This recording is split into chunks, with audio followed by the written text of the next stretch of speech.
It was quieter down there, just the background buzz from the main bar. A couple at a table and an old man at the counter, his papery hand curled around a pint glass. His name, she thought, was Tommy. She held her tray out towards him.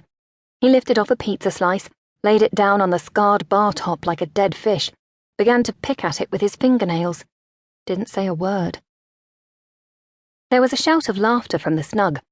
Through the frosted glass panels she could see shadows, movement, a rising wave of talk.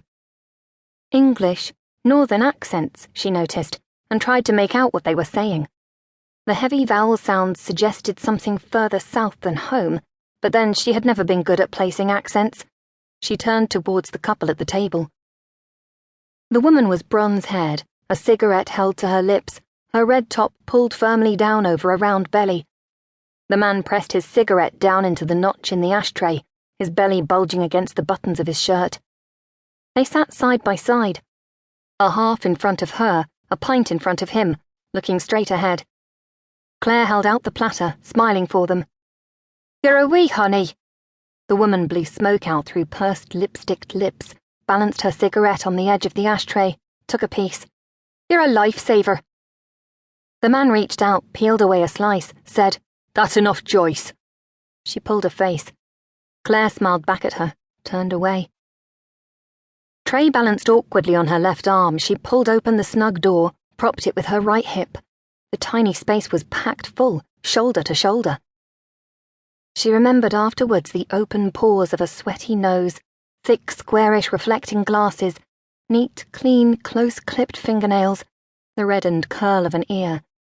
There were smeary fingerprinted glasses cluttering the table, an overflowing ashtray. She remembered later the weight of a hand on her hip, her waist. She never got a clear idea of how many of them there were. They stopped talking. They stared at her.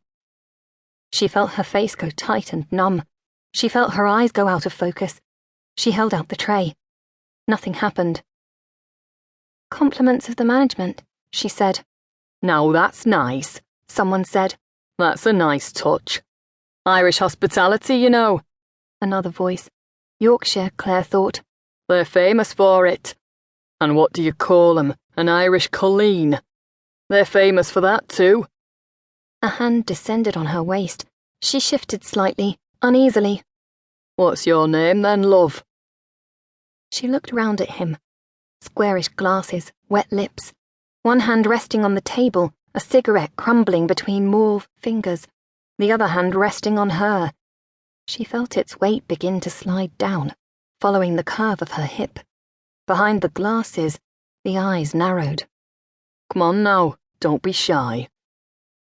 Claire, burdened by the platter, wedged between the door and the table, felt helpless, felt her chest cramp up, her face burn. She looked up, looked round the snug. Smiling, most of them, one lifting a pint glass to his lips, watching her over the rim. The hand slid down still further. "No!"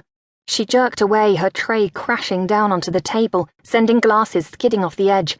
The ashtray, shunted, coughed up a sputter of fag ash. She stumbled out of the snug. She heard the door slam shut behind her. A moment's silence. Then, inevitably, she thought, laughter.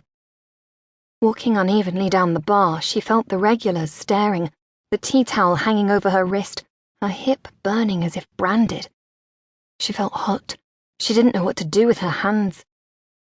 Because it was nothing, she thought. Nothing really.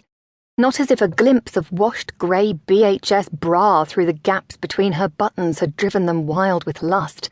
Not as if she was in danger of her life. Just a touch, the slightest of invasions. A couple of words would have sorted it out. An eyebrow properly raised could have diffused the whole situation. Arsehole. Stupid arsehole. She caught up the tea towel, folded it, unfolded it. Jennifer would never have lost it like that. Jennifer, with a slight twist of her lips, with half a dozen words at most, would have cleared the air completely, like opening a window. Claire could almost see her there, at the bar, perched on a stool, sleek and glossy and completely at her ease. She would be shaking slightly, perhaps. She would be trying not to laugh.